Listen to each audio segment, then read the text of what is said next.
எத்தனை கோயிலுக்கு போனாலும் கிடைக்காத நிம்மதி தாய் வீட்டுக்கு போனா கிடைக்கும். அப்போ அறிவு வீட்டுக்கு வேணா நீ போய் கொஞ்ச நாள் இருந்துட்டு வாயேம்மா. அங்க பெருசா வசதி இல்ல கோகிலா. பவித்ரா அங்க போய் கஷ்டப்படக்கூடாது. ரெண்டாவது அறிவு மாமியார் வேற சரியில்லை. அது என்னமா அறிவு மாமியார் வீடா? அவங்களே சம்மந்தி வீட்டுல தானே இருக்காங்க. நம்ம பவித்ராவை அவங்க ஒரு வார்த்தை பேச முடியுமா? எங்க அண்ணா அறிவு என் கூட இருந்தா போதும். எங்க அம்மா என் கூட இருக்கிற மாதிரியே இருக்கும். அப்போ அறிவை குடும்பத்தோட இங்க வந்து தங்க சொல்லட்டுமா? அப்பவும் அறிவு மாமியார் இங்க வந்து தங்குவாங்களேம்மா. இருந்துட்டு போட்டோமா. நெல்லுக்கு பாயிர தண்ணி கொஞ்சம் புல்லுக்கும் பாஞ்சிட்டு போட்டுமே. அம்மா, அந்த அம்மா இங்க வந்தாங்கன்னா நமக்குள்ளேயே சண்டை இழுத்து விட்டு நம்மளே பிரிச்சிருவாங்கம்மா. அந்த அளவுக்கு அவங்க மோசமானவங்கம்மா. அதுக்காக அந்த பெரிய மனுஷி அங்கே விட்டுட்டு வர முடியாது இல்ல? அங்க உங்க தனியா இருந்து என்ன பண்ணுவாங்க? அறிவு சுபாவம் இங்க வந்தாங்கன்னா பவித்ராக்கு நல்லது. ஆனா அறிவு மாமியார் இங்க வர்றது நம்ம குடும்பத்துக்கு நல்லது இல்லம்மா. அதெல்லாம் நான் பேசி சமாளிச்சுக்கிறேன். பவித்ரா, நான் வேணா உன் அண்ணன் கிட்ட பேசி அவங்க எல்லாரும் இங்க வர சொல்லவா?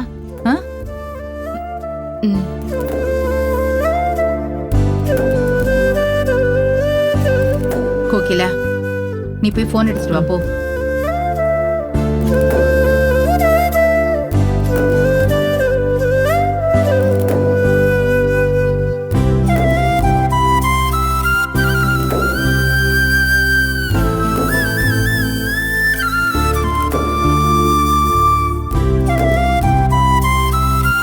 என்னங்கம்மா?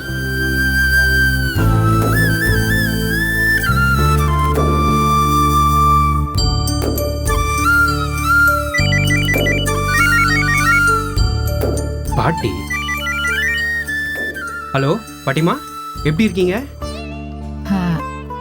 நல்லா இருக்க அறிவு. நீ எங்க இருக்க? கழுத கட்ட குட்டிச்சேவரு வீட்டில் தான் இருக்கேன். என்ன விஷயம் பாட்டிமா? நான் சொல்ல போற விஷயத்த கேட்டுட்டு நீ முடியாதுன்னு மறுக்க கூடாதுப்பா. என்ன பாட்டிமா, பில்டப்லாம் பெருசா இருக்கு? பவித்ராவுக்கு நீங்க இங்க குடும்பத்தோட வந்து தங்கணும்னு ஆசையா? விபரீத ஆசையா இருக்கே பாட்டிமா. இந்த வீடு கலகலன்னு இருந்தாதான் பவித்ராவுக்கு பழச மறக்க முடியும்னு தோணுது. ஓ பாட்டி, நாங்க குடும்பத்தோட வந்தா வீடு கலகலப்பா இருக்காது, ஒரே கை கலப்பா போயிடும். மாமியார மறந்துட்டீங்களே? அவங்கள பத்தி நாங்க யோசிச்சோம். உனக்கு வர சம்மதம் தானப்பா? என்ன பாட்டிமா இப்படி கேட்டீங்க? தங்கச்சி சந்தோஷத்தை விட வேற என்ன முக்கியமா இருக்க முடியும்? பவித்ரா பக்கத்துல இருக்காளா? இருக்காப்பா. ஒரு நிமிஷம் எரியுதோ தரேன். இந்தா, ஹரிவு கிட்ட பேசு. அண்ணன், பவித்ரா சொல்லுமா. பவி அழாத, அண்ணன் இருக்கல. நெருப்பு வளையத்துல இருக்கிற மாதிரி நான் தவிச்சிட்டு இருக்கேன். தைரியமா இருமா. உன்னை சுத்தி இருக்கிற எல்லாருமே உனக்காக தான் இருக்காங்க. நீ ஃபேமிலியோட இங்க வந்து கொஞ்ச நாள் தங்குறியா? உனக்கு அதுல சந்தோஷம்னா இப்பவே புறப்பட்டு வரமா. நீ அண்ணிக்கிட்ட பேசிட்டு எனக்கு சொல்லு. சுபா ஒன்னும் சொல்ல மாட்டா. அவங்க அம்மா தான் என்ன சொல்லுவாங்கன்னு தெரியல. அப்போ நான் வேணா அங்க வந்துடட்டுமா? இல்லம்மா, வீடு பத்தாது, நீ ரொம்ப சிரமப்படுவ. நாங்களே வந்துடுறோம். சரிண்ணா, சீக்கிரமா இங்க வரதுக்கு ஏற்பாடு பண்ணுன. சரிம்மா.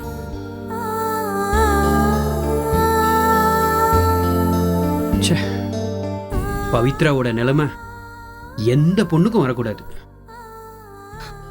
என்னங்க பவித்ரா என்ன சொன்னா? கொஞ்ச நாளைக்கு நம்மள பவித்ரா தான் வீட்டுல வந்து தங்க சொல்றா சுபா.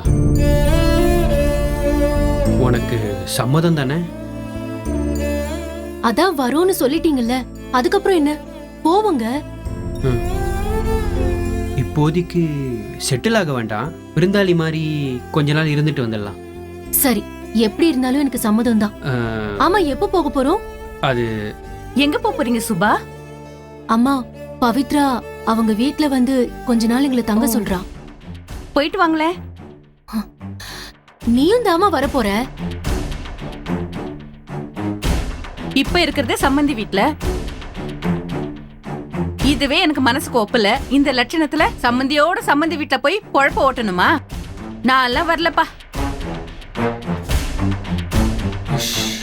வர்றது வராது உங்க இஷ்டம். ஆனா நாங்க போக போறது உறுதி. நீங்க போயிட்டா அப்புறம் சாப்பாட்டுக்கு நான் என்ன பண்றது?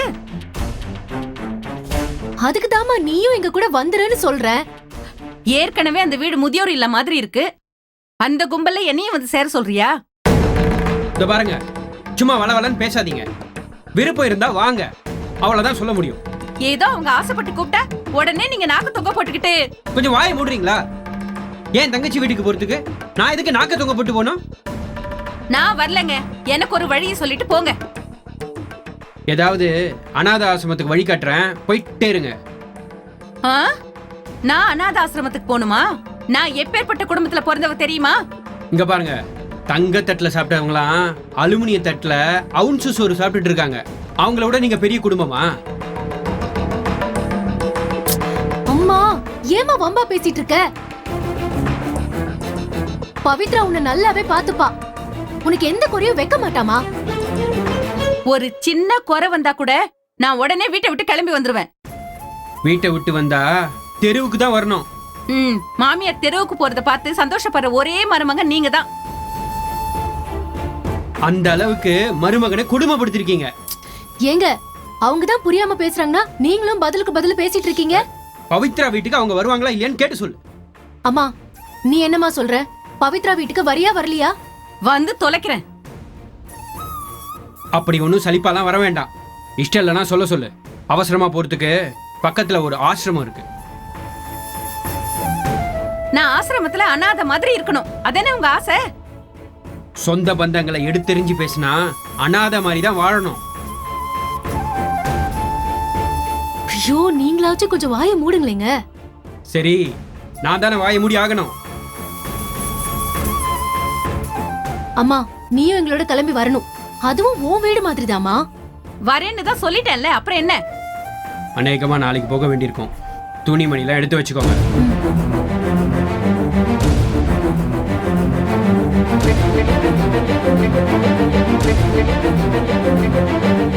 எல்லாம் என் தலை எழுத்து. ச்சே, யார் யார் வீட்டுக்கெல்லாம் போய் பொழப்பு நடத்த வேண்டியதா இருக்கு. அங்க போனது யாராவது ஏதாவது சொல்லட்டும். அப்ப இருக்கு எல்லாருக்கும்.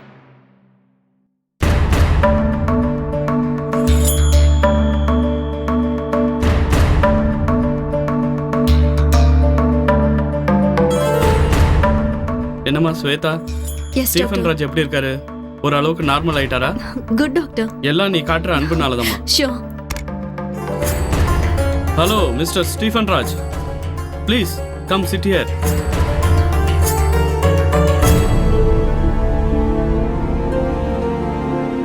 Have are you? Fine doctor. I am doctor Chakravarthy, neuro specialist, doctor ஸ்வேதாவோட சுப்பீரியர். நீங்களும் டாக்டர் தான். டாக்டர், நான் சொல்லிட்டேன். டாக்டர் ஸ்வேதாவோட டெடிகேஷன் பிரேயர் தான் உங்களை பொழைக்க வச்சிருக்கு. எனக்கு பிரெயின் ஸ்ட்ரோக்னு சொன்னாங்க. ஏன் அப்படி நடந்துச்சு? சம் சைக்காலஜிக்கல் ப்ராப்ளம், மோர் ஸ்ட்ரெஸ். எனக்கு எல்லாமே புதுசா இருக்கு டாக்டர். டோன்ட் வரி, உங்களை காப்பாத்தி எமனையே ஜெயிச்சிட்டாங்க உங்க ஒய்ஃப். உங்க கேஸை நான் தான் ஆரம்பத்துல பார்த்தேன். பட் நீங்க உயிர் பழப்பீங்கன்னு எனக்கு நம்பிக்கையே இல்லாம போயிடுச்சு. ஸ்வேதா கிட்ட உங்க ஹஸ்பண்ட வீட்டுக்கு கொண்டு போயிடுங்க, இஸ் டேஸ் ஆர் கவுண்டர்னு சொல்லிட்டேன்ப்பா. நீங்க உயிர் பழிச்சதுக்கு காரணம் டாக்டர் ஸ்வேதா. ஸ்வேதா டாக்டர், கடைசி எடுத்த லேப் ரிப்போர்ட் கொடுமா.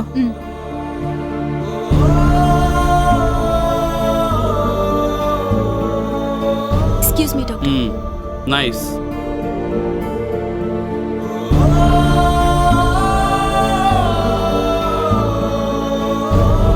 Very good, good improvement. நீ செய்ய வேண்டியது ஒண்ணே ஒண்ணுதான். சொல்லுங்க டாக்டர்.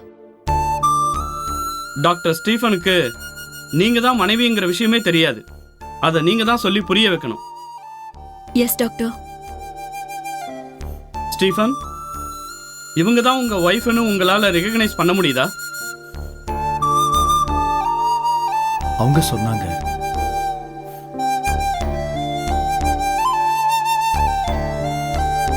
உங்களை பொறுத்த வரைக்கும் நீங்க வேற்று கிரகத்திலிருந்து இந்த பூமிக்கு வந்திருக்கிற புது ஜீவன் தான். உங்க ஒய்ஃப் உங்க சூழ்நிலையை புரிய வைக்கும் போது நீங்க கவனமா கேட்கணும். I'll try to understand, doctor. Totally, you are a new born man, okay? Okay, doctor. Doctor Shweta உங்களுக்கு மனைவி மட்டும் இல்ல, உங்களுக்கு அம்மாவாவும் இருப்பாங்க, டீச்சராகவும் இருப்பாங்க, ட்ரீட்மெண்ட் பண்ணும்போது டாக்டராகவும் இருப்பாங்க. கடவுளாவும் இருப்பாங்க டாக்டர். நோ நோ, அந்த மாதிரி எல்லாம் சொல்லக்கூடாது. என்ன டாக்டர்னு சொன்னீங்கல்ல, எஸ். அப்போ நான் பிராக்டிஸ் பண்ணலாமா? சாரி, அதுக்கு மட்டும் டைம் கொஞ்சம் ரொம்ப எடுத்துக்கணும். நீங்க அதை பத்தி யோசிக்கவே வேண்டாம். நீங்க ஒரு லீடிங் டாக்டரா வருவீங்க, அப்படி உருவாக்க வேண்டியது என்னோட கடமை. Okay doctor Stephen Raj, take care, all the best. I shall take leave of you. Okay, thank you. அனுப்பிட்டு வந்துடுறேன். ம்?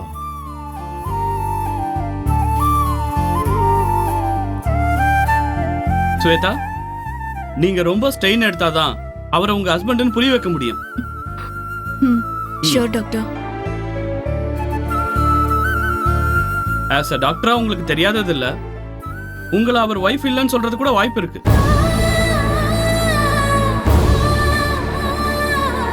திடீர்னு அவர் வீடே அவருக்கு புது இடமா தெரியும். சட்டுன்னு கிளம்பி வீட்டை விட்டு ஓடிடுவாரு.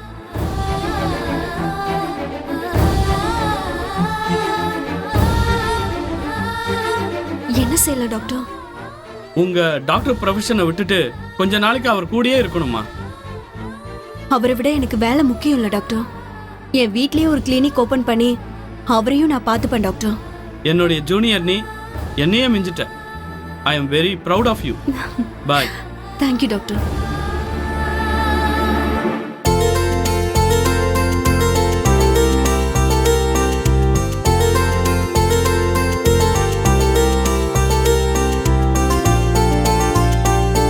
ஸ்வேதா, டாக்டர் உங்ககிட்ட தனியா என்ன சொன்னாரு? பத்திரமா பாத்துக்கோன்னு சொன்னாரு. அப்போ எனக்கு இன்னும் பிரச்சனை இருக்கா ஸ்வேதா?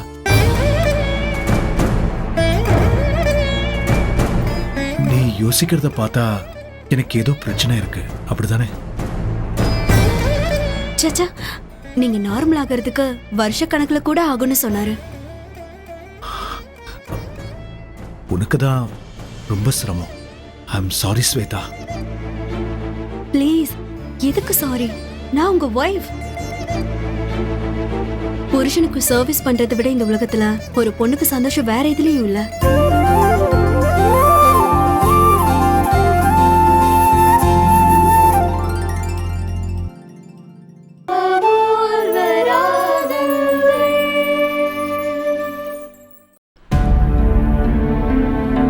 இந்தம்மா நீ கேட்ட ஃபைல். வேலையை முடிச்சுட்டு உன்னை மேடம் வந்து பார்க்க சொன்னாங்க. வா சுபா. குட் மார்னிங்மா. Good morning sir. சுபா, நீ போய் பவித்ரா கேபின்ல வெயிட் பண்ணு. நான் வந்து ஆபீஸ்ல உட்கார்ந்தா பவித்ரா ஃபீல் பண்ண மாட்டாளா? சுபா, பவித்ரா மனசுக்குள்ள 1008 பிரச்சனைகள் ஓடிட்டு இருக்கு. அவ பக்கத்துல நீ இருந்தா பேச்சு துணைக்கு வசதியா இருக்கும், மைண்ட் கொஞ்சம் ரிலாக்ஸ் ஆகும். சரி வா, நானும் வரேன். வணக்கம் சார். வணக்கம். என் தங்கச்சி கல்யாணத்துக்கு உங்ககிட்ட அட்வான்ஸ் கேட்டிருந்தேன். யாரையா நீ? இங்க செட்டில்மெண்ட் பண்றதுக்கே வழி இல்ல, அட்வான்ஸா? அட்வான்ஸ் சார் 3 மாசத்துக்கு முன்னாடியே சம்பள அட்வான்ஸ் கேட்டு எழுதி கொடுத்தேனே சார். சரி, பவித்ரா கிட்ட சொல்றேன். சார் கல்யாணத்துக்கு இன்னும் 10 நாள் தான் இருக்கு சார். நான் கம்பெனி முதலாளி இல்லையா, வருவாங்க முதலாளி, பேசிட்டு சொல்றேன். சரிங்க சார்.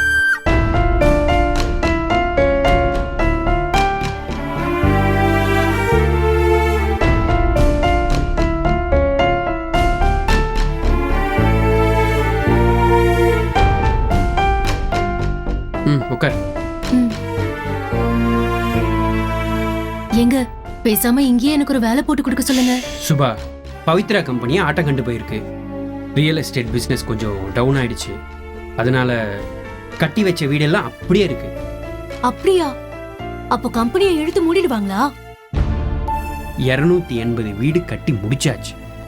ஆனா வெறும் 20 ஃபிளாட் தான் இப்போதைக்கு சேல் ஆயிருக்கு. 6 மாசமா ஒரு பிசினஸ் கூட நடக்கல. அப்போ இங்கேயும் நீங்க 6 மாசத்துக்கு மேல வேலை பார்க்க போறது இல்லையா? கிண்டல் பண்ணாத. அடுத்த மாசம் சம்பளத்தை எப்படி போட போறோனே தெரியல. கம்பெனி சம்பந்தமா நீ பவித்ரா கிட்ட எதையும் பேசிடாத. சரிங்க, நீங்க இப்ப இருந்து வேற கம்பெனியை பார்க்க ஆரம்பிச்சிடுங்க. பவித்ராவோட ப்ராப்ளம்ஸ்லாம் சால்வ் ஆன பிறகுதான் நான் என்னை பத்தி யோசிப்பேன். அது சரிப்பட்டு வராதுங்க. பேசாம நான் வேலைக்கு போறேன். உடனே ஆரம்பிச்சிருவியே. உங்க வேலை 4 மாசம் 6 மாசம்னு அல்பாயுசிலே முடிஞ்சிடுது. வருமானத்துக்கு என்ன பண்றது? ஒரு வருஷத்துல பாதி நாள் வேலை தேடுறதுலயே போயிடுது. நாம ஒரு பொம்பளை புள்ளைய பெத்து வச்சிருக்கோன்னு மறந்துடாதீங்க.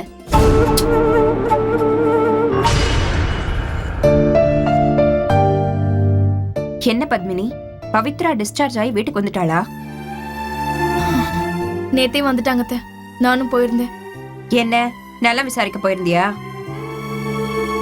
என் புருஷனுக்கு நியாயம் கேட்க போயிருந்தேன். ஏமா, பாண்டியன் தான் எதுவும் கேட்க வேண்டாம்னு சொன்னான்ல. என் மனசு கேட்கல அத்தை. கமிஷனர் கிட்ட கம்ப்ளைண்ட் கொடுக்கற அளவுக்கு அவர் என்ன தப்பு பண்ணாரு அத்தை? சரி, பவித்ரா என்ன சொன்னா? அவங்களும் பழைய விஷயத்த மனசுல வச்சுக்கிட்டு கோவமா தான் பேசினாங்க. ஆனா அவங்க முகத்தை பார்த்ததும் என்னால கோவமா பேச முடியல. நீ போய் கேட்டிருக்க கூடாது.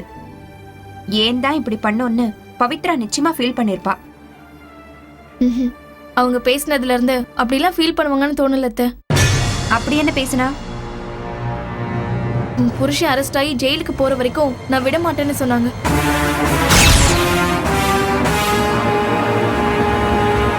அடி பாதகத்தி, பாண்டியன் என்ன தின்ற சோத்துலயா மண்ணள்ளி போட்டான்?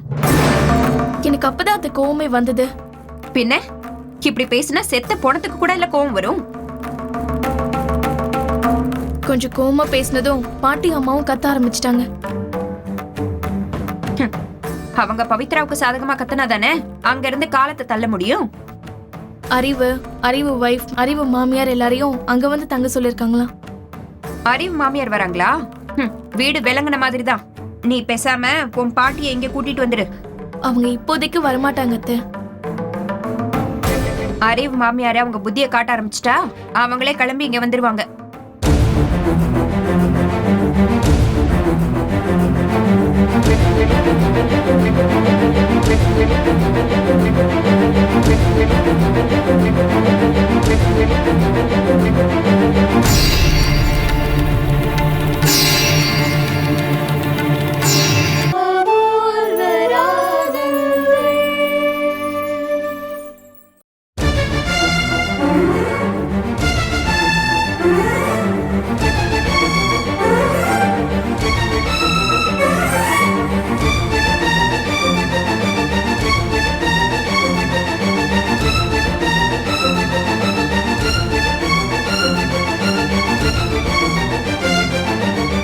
என்ன பாண்டியா, ரொம்ப வருத்தமா இருக்கிற மாதிரி தெரியுது. முடிஞ்சு போச்சு. என்னங்க என்ன சொல்றீங்க? பவித்ரா வாழ்க, இதைத்தான் சொல்ல முடியும். கொஞ்சம் தெளிவா சொல்லுங்க. என்ன ரிலீவ் பண்ணி வெயிட்டிங் லிஸ்ட்ல வச்சிட்டார் கமிஷனர். அப்படின்னா வேலையை பார்க்க வேண்டாம் தம்பி, நீங்க கொஞ்ச நாள் சும்மா இருங்கன்னு அர்த்தம். சஸ்பெண்ட் பண்ணல? இல்ல ஓடி ஓடி வேலை பார்த்தவன சும்மா இருக்க வச்சா எவ்வளோ பெரிய மன உளைச்சல் தெரியுமா? அப்போ சம்பளம் வராதா பாண்டியா? மா அதெல்லாம் வந்துருமா. அப்படியே நிறுத்தி வச்சாலும் பின்னாடி மொத்தமாக வாங்கிடலாம். என்ன டெய்லி கமிஷனர் ஆஃபீஸ் போய் தவம் கிடக்கணும். வர்றவன் போகிறவன்லாம் துக்கம் விசாரிப்பான். அதுதான் பெரிய டார்ச்சர். யாராவது மந்திரியை பிடிச்சி சிபாரிசு பண்ண சொல்லி பேசி பாருப்பா. ஏமா, அமைச்சருங்களை ஜனங்களே மதிக்க மாட்டேங்கிறாங்க, அதிகாரிங்க எப்படி மதிப்பாங்க? விடு, நடக்கிறது நடக்கட்டும். பவித்ராக்கா நினைச்சதுல பாதி சாதிச்சிட்டாங்க. அதென்ன பாதி? மீதி என்னவா? உங்களை ஜெயிலுக்கு அனுப்புற வரைக்கும் உங்களை விட மாட்டாங்களா?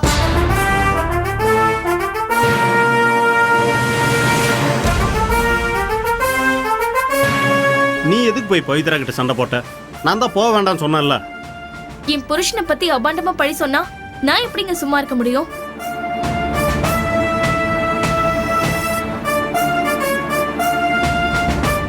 நான் சொன்ன பிறகு நீ போய் பேசினா அப்புறம் என் பேச்சுக்கு என்ன மரியாதை? பத்மினின்னு இல்லப்பா, யாரா இருந்தாலும் நியாயம் கேட்பாங்க. அவ புருஷன் விதி முடிஞ்சிருச்சு, அதுக்கு எப்படி நீ காரணமா இருப்ப? அம்மா, தேவுடைய விதி முடிஞ்சதுக்கு நான் தான் காரணம்னு சொல்றாங்க. நான் பாத்துக்கிறேம்மா, நான் பாத்துக்கிறேன். நீங்க சும்மா இருங்க. அது எல்லாத்தையும் நான் பாத்துக்கிட்டு சும்மா இருக்க முடியாது. பத்மினியுடைய அம்மாவும் பாட்டியும் இவ வந்து பேசுனதையும் பவித்ரா கோவமா பேசுனதையும் போன்ல சொல்லி அலறாங்க. இப்ப பவித்ராவால உன் வேலைக்கு பிரச்சனை வந்துருச்சே, இத நீ ஃபோன் பண்ணி சொன்னியா? அம்மா, எதுக்குமா பெரியவங்களை சங்கடப்படுத்திக்கிட்டு? அப்ப நீங்க மனசு சங்கடத்தோட இருக்கிறது மட்டும் நியாயமாங்க? நான் மனசு சங்கடத்தோட இருந்தாலும் ஆரம்பிச்ச வேலையை முடிக்காம விட மாட்டேன். என்ன பண்ண போற? நான் தனிப்பட்ட முறையில் தேவ் கேஸை இன்வெஸ்டிகேட் பண்ண போறேன். பாண்டியா, இது உனக்கு வேண்டாத வேலை. இல்லைம்மா, ஒரு வகையில் பார்த்தா என் மேலேயும் தப்பு இருக்கு. சில விஷயங்களை மேல் அதிகாரிங்களுக்கு தகவல் சொல்லாமல் மறைச்சிருக்கேன். அப்படி சொல்லு. நீ எங்ககிட்ட மறைச்சு மறைச்சு பேசினா உண்மை எப்படி எங்களுக்கு தெரியும்? அப்படி என்ன விஷயத்த மறைச்சிங்க? இதெல்லாம் வெளியில சொல்ல முடியாது பத்மினி. தேவ் மரணங்கிறது ஏறக்குறைய கொலை தான்.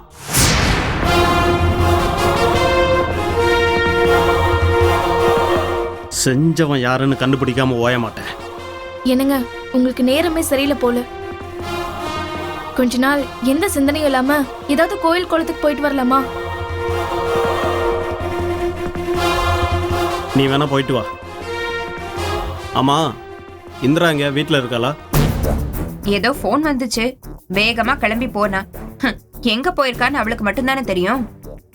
மறுபடியும் சொல்றேன், இந்திராவுக்கு என் விஷயம் தெரியவே கூடாது. அவளுக்கு தெரிஞ்சா தமிழ்நாட்டுக்கே தெரிஞ்ச மாதிரின்னு எனக்கு தெரியாதா?